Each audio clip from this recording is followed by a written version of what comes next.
I was about 6 years old when my grandmother told me she was planning to grow her hair down to the bottom of her back.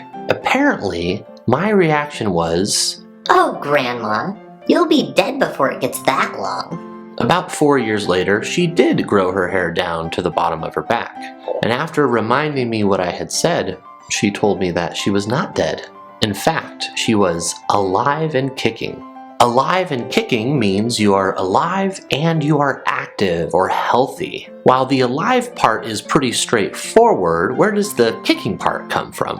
According to dictionary.com, this phrase was originally used by fishmongers, people who sell fish. They would use it to describe to their customers how fresh the fish were. The kicking part comes from fish still wiggling around and flapping their fins vigorously. We personify fish in this way, giving them the human attribute of kicking to describe these movements. We aren't sure quite how old this idiom is, but we do know that it appears in print as far back as 1801. It shows up in a travelogue called Farther Excursions of the Observant Pedestrian. The narrator is interviewing a crab boy, and the crab boy says that he left the crabs alive and kicking. Now, sadly, my grandmother is no longer with us. She passed away some years ago. What about your grandparents? Are they alive and kicking? Let me know in the comments below.